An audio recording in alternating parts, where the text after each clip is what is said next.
बड़े पैमाने पर हमारे देश के एससी, एसटी, ओबीसी, एनटी, विजेंटी और इन्हीं लोगों से धर्मांतरित अल्पसंख्याकों को क्या आज़ादी सही मायने में मिल गई थी? बाबा साहब ने भी अपने जीवन काल में अथक परिश्रम से हमारे लिए राजनीतिक पार्टी का भी स्थापना की। अब भारत अगर 15 अगस्त 1947 में आज़ाद हुआ तो प्रियम्बल में ये लिखने की जरूरत कहाँ से पड़ गई कि liberty of thoughts, expression, belief, faith and worship. यानी इसका अर्थ ही ये है कि हम लोगों को आज़ादी नहीं थी जो हमको 26 जनवरी 1950 में मिली। भारतीय नागरिकों, हमने कल ही भारत के संविधान को 75 साल पूरे हुए। इसके लिए बड़े पैमाने पर गणतंत्र दिवस के उपलक्ष्य में हम लोगों ने संविधान का अमृत महोत्सव संपन्न किया। ये परंपरा रही है पिछले 75 साल में कि दिल्ली में राष्ट्रपति महोदय के हाथों तिरंगा झंडा फहराने के बाद हमारी थल सेना, वायुसेना और जल सेना का परेड भी हमने लाइव देखी है। लेकिन भारतीय संविधान को 75 साल पूरे होने के बावजूद हम भारत के जागरूक नागरिक होने के वजह से कुछ सवाल हमारे जहन में आते हैं। तो पिछले 75 साल में जो संविधान का कानूनी राज था, क्या सही मायने में भारत देश में कानून का अर्थात भारतीय संविधान में प्रतिपादित जो देश हमारे पुरखे बनाने चाहते थे, क्या वो 75 साल के बाद भी बन पाया? हम ये देखते हैं कि 15 अगस्त को हम लोग आज़ादी का दिन मनाते हैं और उस दिन भारत के प्रधानमंत्री के हाथों लाल किले की प्राचीर से हमारा तिरंगा प्रधानमंत्री महोदय के हाथों से फहराया जाता है। सबसे बड़ी बात यह है कि 15 अगस्त को देश आज़ाद होने के बाद जब तक भारत का संविधान बनाया नहीं गया था, तो बड़े पैमाने पर हमारे देश के एससी, एसटी, ओबीसी, एनटी, विजेंटी और इन्हीं लोगों से धर्मांतरित अल्पसंख्याकों को क्या आज़ादी सही मायने में मिल गई थी? तो हम लोगों ने एक तुलनात्मक अभ्यास किया और 15 अगस्त और 26 जनवरी इसको हम लोगों ने रीडिफाइन किया, पुनर्परिभाषित किया कि 15 अगस्त को एससी, एसटी, ओबीसी, एनटी, विजेंटी और इन्हीं से धर्मांतरित अल्पसंख्यक लोगों को कोई हक और अधिकार नहीं था। लेकिन जब 26 नवंबर 1949 को संविधान कॉन्स्टिट्यूट असेंबली में पारित किया गया और 26 जनवरी 1950 से इसे लागू किया गया है। अर्थात जिन लोगों को आज़ादी मिली थी 15 अगस्त 1947 को, उन्हें सही मायने में संविधान लागू होने के बाद सही मायने में आज़ादी प्राप्त हुई, ऐसा कहा जा सकता है।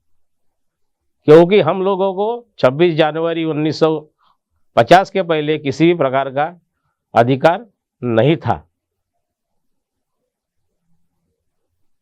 तो हमारे जहन में यह सवाल उठना स्वाभाविक है, जैसे संविधान की हम लोगों ने रजत जयंती मनाई थी 25 साल बाद, और 50 साल पूरे होने के बाद हम लोगों ने सुवर्ण जयंती महोत्सव मनाया था, और अभी 75 साल पूरे हो गए हैं, तो ये अमृत महोत्सव का काल है। 75 साल पूरे होना ये किसी भी देश के लिए और संविधान के लिए एक बड़ा कार्यकाल होता है। तो हमारे जहन में सवाल उठता है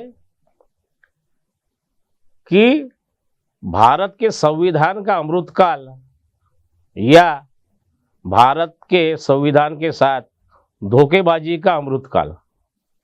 यह देखते हैं कि हमारे पुरखों ने, विशेष तौर पर बाबा साहेब अम्बेडकर ने और कॉन्स्टिट्यूएंट असेंबली, इन लोगों ने किस प्रकार से भारत देश हो इसके बारे में प्रियम्बल में बताया गया है। The people of India having solemnly resolve to constitute India into a sovereign, socialist, secular, democratic republic। तो यहां 1976 में अमेंडमेंट किया गया सोशलिस्ट और सेकुलर शब्द से। तो हमारे देश में जहां तक मेरी समझ जाती है, मैं इस सेकुलर शब्द को केवल धर्म तक सीमित नहीं रखता। धर्मनिरपेक्ष बोला गया, पंथ निरपेक्ष बोला गया, तो मैं इस बात से इत्तेफाक नहीं रखता हूं, क्योंकि पहले ही आर्टिकल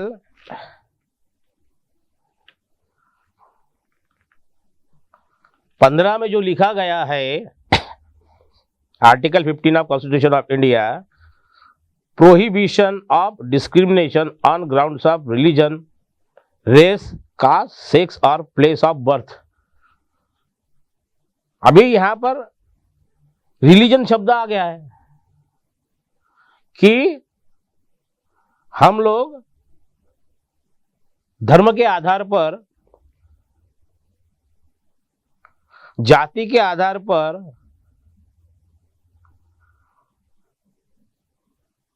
और सेक्स के आधार पर और प्लेस ऑफ बर्थ। अभी सेक्स ये शब्द यहां पर मेल फीमेल लिया गया है, उसके अंदर में ट्रांसजेंडर भी आते।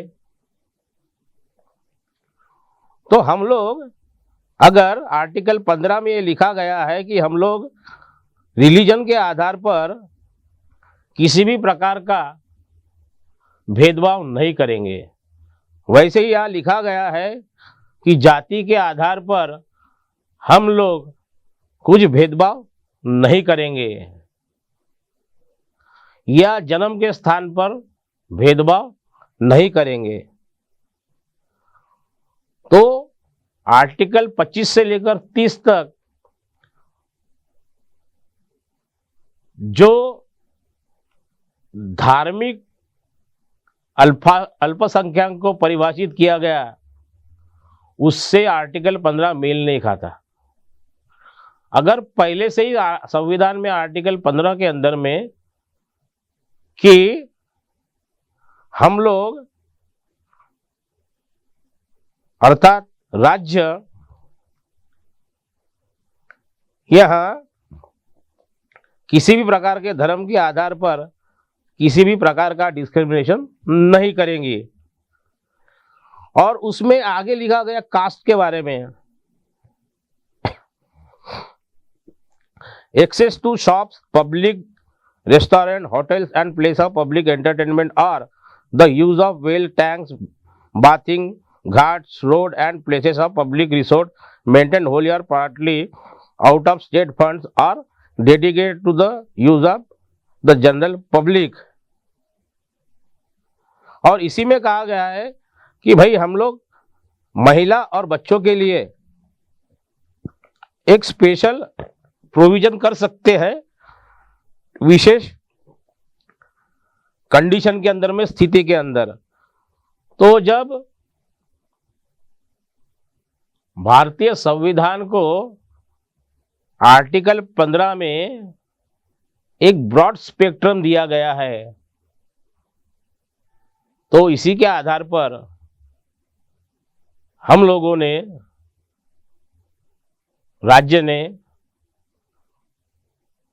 धर्म के आधार पर किसी भी प्रकार का भेदभाव नहीं करेंगे या जाति के आधार पर भेदभाव नहीं करेंगे। लेकिन हम देख रहे हैं कि चाहे वो केंद्र की सरकार हो, चाहे वो राज्य की सरकार हो, यह इसे रोकने में नाकाम रही है। अभी भी कोई दूल्हा अगर घोड़ी पे चढ़ता है तो उसको उतारा जाता है जबरदस्ती। अगर किसी दलित ने चप्पल जूते पहनकर सवर्णों के बस्ती से गुजरते हैं तो उन्हें भी मारा जाता है। पिछले वक्त एक वायरल रिपोर्टिंग आई थी कि दलित को जूता पहनने के शिक्षा के स्वरूप जूते में पानी डालकर उसके मुंह में पिलाया गया।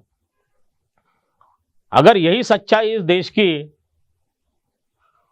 तो हम लोगों ने जो न्याय की परिभाषा की है प्रियम्बल के अंदर में,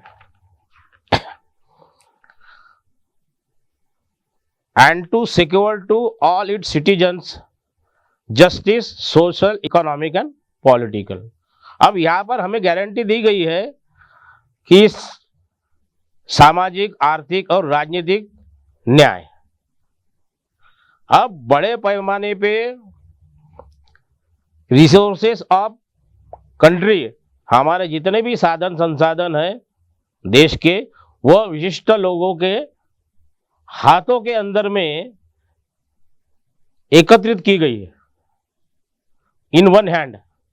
लोगों को देखते हैं हम लोग, अदानी अंबानी का वगैरह जो राजेशाही जो थाट है, जो उसके बच्चे की शादी हुई थी वगैरह, सब हमने देखा कि हमारे जैसी लोकतांत्रिक देश के अंदर में इन लोगों ने जैसे आजादी के पहले के राजा महाराजा अपने बच्चों की शादी करते थे, तो हम लोगों को आर्थिक न्याय कैसा मिलेगा? क्योंकि हमारे साधन और संसाधन विशिष्ट लोगों के हाथों में एकाग्र हो गए। इसलिए ये इकोनॉमिक जस्टिस की जो बात है, इकोनॉमिक आर्थिक न्याय की जो बात है, यह जीवन के हर क्षेत्र में लागू होना चाहिए। लेकिन बड़े दुख की बात है कि यह लागू नहीं किया गया। हम लोगों ने यह देखा नरसिंह राव के जमाने में LPG, liberalisation, privatisation and globalisation. उदारवाद, लिबरलाइजेशन, प्राइवेटाइजेशन और ग्लोबलाइजेशन यानी भूमंडलीकरण। तो क्या वर्तमान में 75 साल पूरे होने के बावजूद भारत के नागरिकों को सोशल, इकोनॉमिक एंड पॉलिटिकल न्याय मिल सका? बाबा साहब ने कहा था संविधान सभा में कि हम लोग ऐसी विपरीत परिस्थिति में जा रहे हैं जहां पर कुछ लोगों को या उन लोगों को जिनको अधिकार नहीं मिला, उन लोगों को राजनीतिक न्याय तो हम दे रहे हैं वोट का अधिकार देकर, लेकिन अभी हमको सामाजिक और आर्थिक न्याय प्राप्त करना है। इसलिए हम लोगों ने आर्थिक न्याय की बात कही है। लेकिन बड़े पैमाने से दिखता है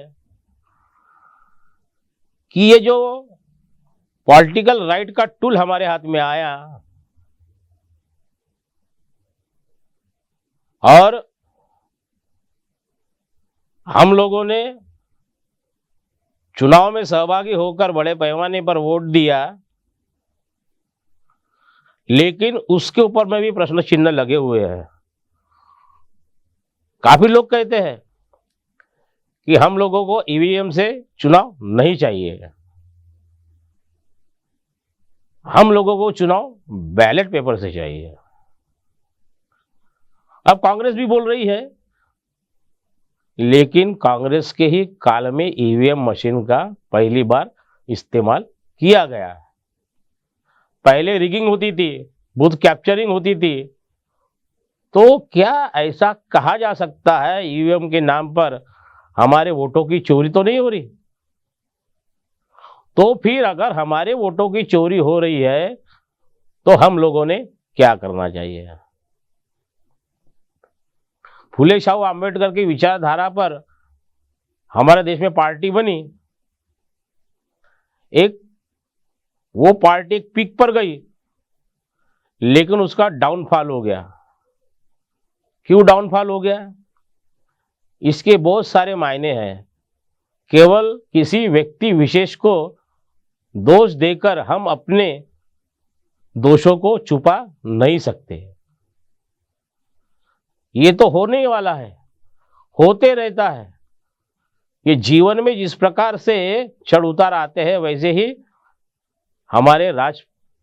हमारी राजनीतिक पार्टी के भी जीवन में चढ़ उतार आए हैं।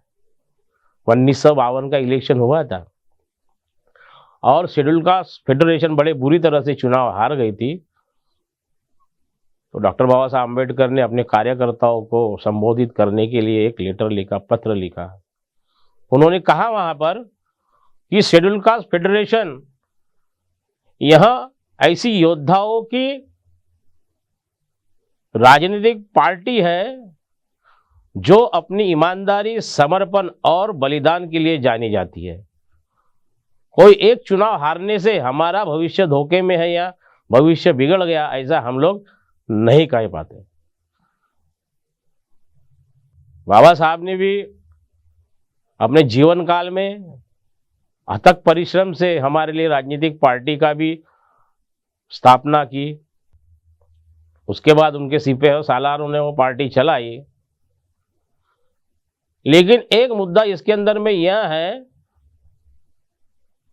सबसे बड़ी बात, हर राजनीतिक पार्टी अपने लिए जाहिरनामा या वचननामा रिलीज करती है, लेकिन हमारी पार्टी कोई भी जाहिरनामा या वचननामा रिलीज नहीं करता। भारतीय संविधान ही उसके लिए अपने आप में एक जाहिरनामा है। तो ये सामाजिक, आर्थिक और राजनीतिक न्याय यह कहां से प्राप्त हो गए? बड़े मुश्किल में आ गए हम लोग। Liberty of thoughts, expression, belief, faith and worship. यहाँ पे भी वर्शिप शब्द आया है जो रिलीजन के साथ में जुड़ा हुआ है। थॉट एक्सप्रेशन, उस दो आर्टिकल 19 में जाएंगे तो freedom of expression and speech है। तो विचारों की स्वतंत्रता, एक्सप्रेशन की, बिलीफ की, फेथ एंड वर्शिप की, ऐसी आजादी देंगे हम, स्वतंत्रता देंगे। अब भारत अगर 15 अगस्त 1947 में आजाद हुआ तो प्रियम्बल में ये लिखने की जरूरत कहां से पड़ गई कि liberty of thoughts, expression, belief, faith and worship. यानी इसका अर्थ ही ये है कि हम लोगों को आजादी नहीं थी जो हमको 26 जनवरी 1950 में मिली। Equality of status of opportunity and to promote among them all. Equality of status, ये इक्वालिटी का जो मामला है ये बड़ा गंभीर मामला है कि भाई हम लोगों को ऐसे अवसर प्रदान किए जाए या हम इस प्रकार से समाज के अंदर में स्टेटस दिया जाए कि जिसके साथ में हम लोग इक्वलिटी के साथ में इस देश के अंदर में जीवन यापन कर सके। लेकिन यह भी होते हुए नहीं दिखता, क्योंकि अपॉर्चुनिटी कहां रहेंगी जहां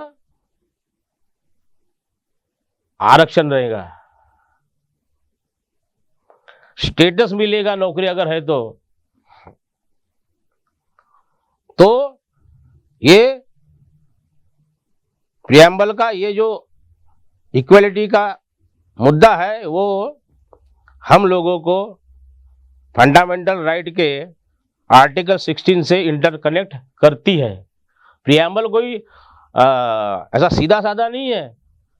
ये जो प्रियम्बल का पेज है ये संविधान का मूल मुद्दा है, और ये सपना देखने के बाद में हमारा देश किस प्रकार से हो यह डिसाइड करने के बाद में इसमें बाकी सब प्रोविजन किए गए हैं। फ्रैटर्निटी, बंधुता, assuring the dignity of the individual and unity and integrity of the nation. अभी फ्रैटर्निटी, अब भारत देश में कई प्रकार के 6740 जातियां है बोलते, हो गई है, और एक में के साथ में कोई संबंध नहीं रखते, तो बंधुता कहां से आएंगे? बंधुता तो आ नहीं सकती, क्योंकि जब तक हम जाति नहीं तोड़ेंगे। और जाति तोड़ने के लिए क्या करना पड़ेगा? केवल सरकारी स्तर पर कुछ प्रावधान कर कर नहीं हो सकेगा, तो हम लोगों को लोगों में जाना पड़ेगा, समझाना पड़ेगा कि ये जाति है, ये जाति आपके और हमारे लिए भी घातक है, हमारे और आपकी तरक्की के लिए घातक है, और मुख्यतः देश की एकता और अखंडता के लिए खतरनाक है। ये जाति व्यवस्था बड़ी खतरनाक है हमारे लिए। इस प्रकार से उसका इंटरप्रिटेशन किया गया यहाँ पे। तो ये प्रियम्बल को हमको डॉक्टर बाबा साहेब आम्बेडकर कहते हैं, I feel that the constitution is workable, it is flexible and it is strong enough to hold the country together both in peacetime and wartime. Indeed, if I may say so, if things go wrong under the new constitution, the reason will not be that we had a bad constitution. What we will have to say is that man was vile. बाबा साहब क्या ये quotation लेकर बहुत confusion में डाला जाता है।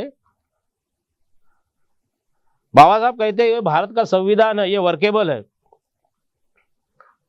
और बहुत सशक्त है, अपने देश को एकता में जोड़ने के लिए, चाहे वह शांति काल हो या फिर युद्ध काल हो। तो बाबा साहब ने ये कहा है, तो यह अपने आप में महत्वपूर्ण बात है।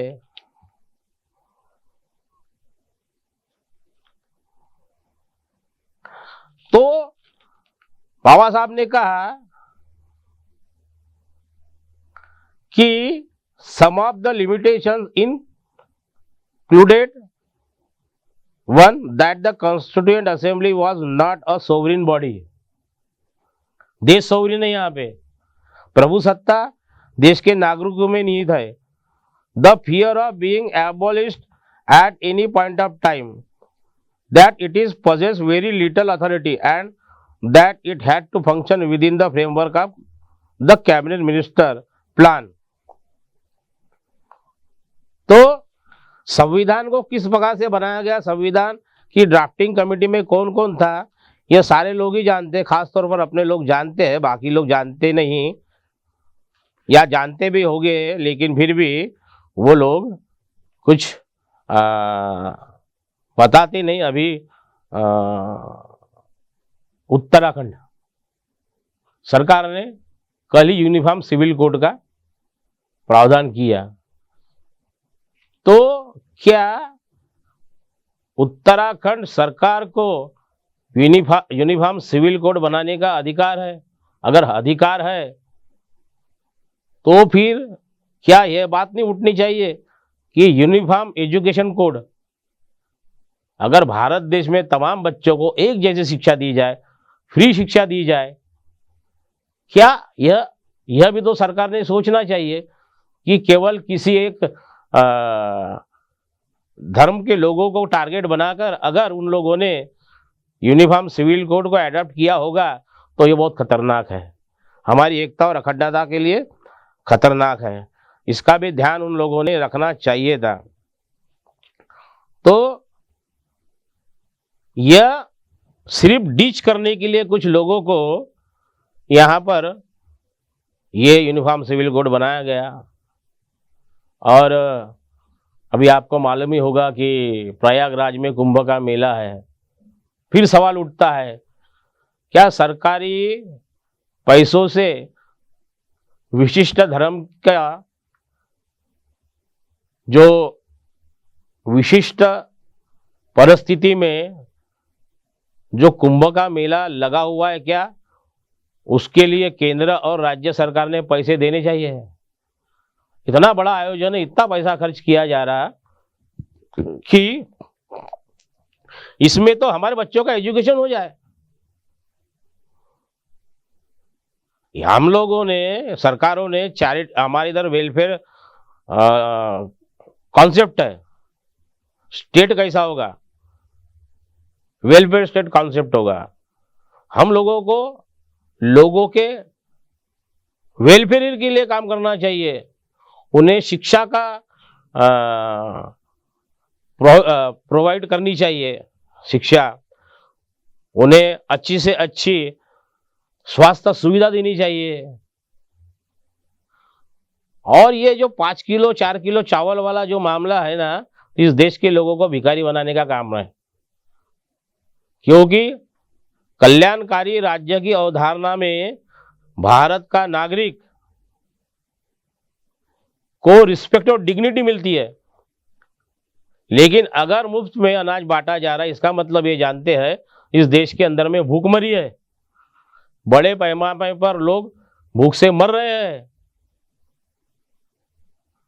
तो ये चैरिटेबल सरकार थोड़ी है. सरकार चैरिटी का काम नहीं करती है, सरकार वेलफेयर का काम करती है. तो इसके ऊपर में भी हम लोगों ने विचार करना चाहिए. और जो मूलभूत अधिकार भारतीय संविधान में प्रतिपादित किए गए हैं, उसके आधार पर हम लोगों ने एक बड़ा आंदोलन करना चाहिए ताकि संविधान का जो सही मायने में हो, संविधान को लागू किया जा सके. अभी मैंने पहले ही कहा था 75 साल हो गए, अमृत महोत्सव बोला जाता है उसको. इसलिए भारतीय संविधान का अमृतकाल या भारतीय संविधान के साथ धोखेबाजी का अमृतकाल. सरकारें बहुत आई है, मनमर्जी से सरकार चल रही है, लोकतंत्र में हुकुमशाह पैदा हो गए हैं. तो हम लोगों ने लोगों में जाकर जनजागृति करनी चाहिए. लोकतंत्र के नाम पर लोगों को मूर्ख बना दिया जा रहा है। लोकसभा में अगर 2 लाख की लिमिट है, लोग तो करोड़ों खर्चा करके खासदार बनती। इतना पैसा आता कहाँ से यहाँ इन लोगों के पास में? चुनाव महंगे हो गए, चुनाव ट्रांसफर नहीं रहे। अगर चुनाव में हमारा वोट ही नहीं आएगा, अगर हमारे वोट चुराए जाएंगे तो हम क्या करेंगे? तो हम लोगों ने उसके बारे में भी सोचना चाहिए, क्योंकि आज तक किसी भी सरकार ने सही मायने में भारत देश के अंदर में संविधान लागू नहीं किया, और यही सभी समस्याओं का मूल है। ये हम लोगों ने समझना चाहिए। इसलिए एक शांति से, एकता से SC ST OBC anti vigilante और या इनों से धर्मांतरित अल्पसंख्यक लोगों ने एक जन आंदोलन करना चाहिए, क्योंकि कुछ हो जाता है तो ये लोग जो है, कुछ लोग विशेष तौर पे, वो आरक्षण लेते केवल तभी वो जात में आ जाते हैं। अगर उसको आरक्षण का लाभ उठाना है तो अपनी कास्ट बताते हैं, लेकिन अगर दंगा हो गया तो विभिन्न जाति में बटे हुए लोग हिंदू हो जाते हैं। अजीब बात है भाई। और उधर तो संसद चल रही सनातन धर्म की कि हम हिंदू राष्ट्र बनाएंगे, हम सनातन बोर्ड बनाएंगे। ये पॉसिबल नहीं है यहाँ पर। तो सरकार ने लोगों के हित में काम करना चाहिए, तभी असलियत में संविधान लागू किया गया यह दिखाई देना चाहिए। हमें तो दिखाई नहीं देता भाई यहाँ संविधान लागू किया आप लोगों ने। आप विशिष्ट पैसे वाले लोगों के वो काम कर रहे हैं आप उनके लिए। बड़े बड़े स्कैंडल हो गए। अभी एक आतंकवादी को प्रत्यार्पण हो रहा है अमेरिका से शायद, लेकिन तुम्हारा नीरव मोदी, विजय माल्या तभी बैठा है ब्रिटेन में। ये पैसा जाता कहाँ है? तुमने बड़े बड़े अरबोपतियों के लोन माफ कर दिए हैं, लेकिन किसानों का लोन माफ नहीं करते आप लोग। ये गरीब मजदूरों के ऊपर में, चाहे वो किसान हो मजदूर हो, इन लोगों का कर्जा कैसी माफ हो? यानी पैसों वाला का कर्जा माफ करो और गरीबों का जो लोन है किसान और मजदूर का, उससे वसूल करो। ये आर्थिक जो डिस्क्रिमिनेशन है, विभेद जो है, यह ठीक नहीं है। क्योंकि भारतीय संविधान में प्रतिपादित जो उद्देशिका है, जिसके अंदर में आर्थिक न्याय की बात कही गई है, उस तत्व के एकदम विपरीत है और खिलाफ है। अभी तो कांग्रेस पार्टी के लोग ऐसे संविधान दिखाते दिखाते पार्लियामेंट में जाते हैं, रैली में जाते। भाई तो ये आपका जो संविधान है, तुम तो अभी अभी सत्ता से दूर हो गए। ये संविधान कहाँ रखे थे आप लोगों ने? कांग्रेस को पूछना चाहिए, आपने कितना संविधान लागू किया? बीजेपी से पूछना चाहिए, आपने कितना संविधान लागू किया? एक मेक के ऊपर है दोषारोपण। फ्री एंड फेयर इलेक्शन नहीं बोल सकते अपन। ऐसे बड़े बड़े जुमले खड़े हो रहे, कोई बोलता बिजली माफ करूंगा, कुछ बोलता खाना दूंगा, कुछ बोलता ये करूंगा, कोई बोलते ये करूंगा। अरे भाई तुम्हारा वो काम नहीं है। चुनाव के पहले वादे और चुनाव होने के बाद में वादे भूल जाते हैं। यही है, यही संविधान के साथ धोखेबाजी। तो जिन लोगों को संविधान में विश्वास है, श्रद्धा है, और जो लोग चाहते हैं कि देश की एकता और अखंडता अक्षुण्ण रहे और भारत देश के अंदर में जाति का विनाश हो, तो उन लोगों ने बड़े पैमाने पे संविधान जागृति का कार्यक्रम चलाना चाहिए। तो ये 75 साल जो पूरे हो रहे संविधान को आज, तो मेरे कुछ इतने व्यू थे। और बहुत बोला जा सकता है, विषय बड़ा गंभीर है और लेंदी भी है, क्योंकि काफ़ी आर्टिकल्स इसके अंदर में और काफ़ी प्रोविजंस है।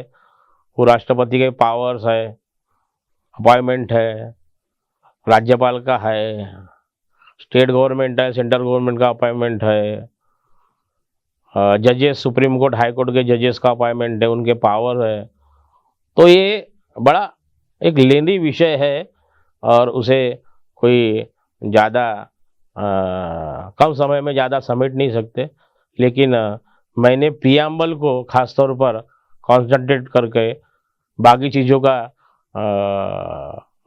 जोड़ किया और आपके सामने मैंने मेरी बातें रखी। आप सभी लोगों का धन्यवाद। जय भीम, जय भारत।